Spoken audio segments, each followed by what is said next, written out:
పల్నాడు జిల్లా అమరావతి శ్రీ సరస్వతి శిశు మందిర్ పాఠశాలలో భగవాన్ శ్రీకృష్ణాష్టమి వేడుకలు చిన్నారులు ఘనంగా నిర్వహించుకున్నారు.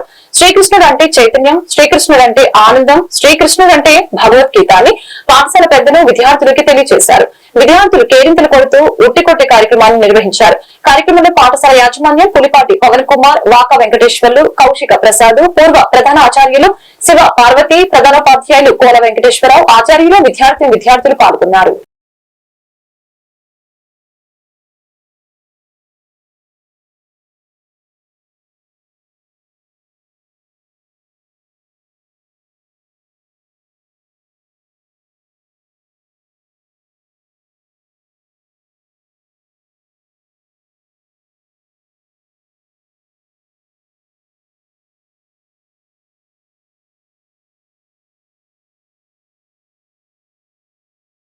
భారతీయులకు అత్యంత ముఖ్యమైన పండుగ శ్రీకృష్ణాష్టమి.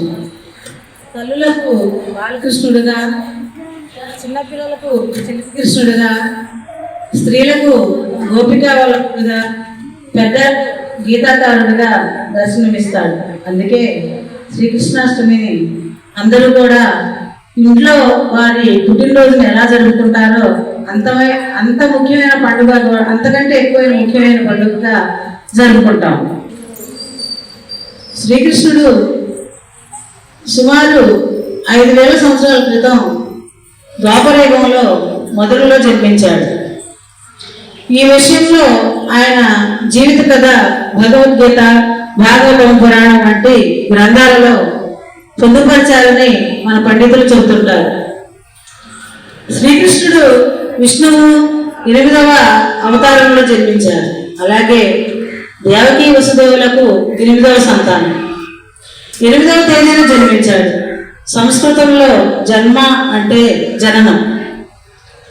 అలాగే అష్టమి, అష్ట అంటే 8. 8వ సంఖ్యకు శ్రావణ మాసంలో కృష్ణపక్షం వస్తుంది. వీటన్నిటి కారణంగా శ్రీకృష్ణుడి పుట్టినరోజుని శ్రీకృష్ణ జన్మాష్టమిగా జరుపుకుంటాం. అందుకే ఆ పేరు వచ్చింది. లోకానికి గురువు, గీతను బోధించి ప్రతి ఒక్కరికి దారి చూపాడు. చిన్నతనంలో కన్నయ్య అల్లరి పిల్లాడిగా తన చిలిపి చేష్టలతో జీవిత పరమార్థాన్ని బోధించాడు. వెన్న దొంగగా మారి గోపికలతో పాటు అందరి మనసులను గెలుచుకున్నాడు. గోపపాలుడిగా, సోదరుడిగా, అసుర సంహారిగా, ధర్మ సంరక్షకుడిగా ఎన్నో పాత్రలు పోషించాడు.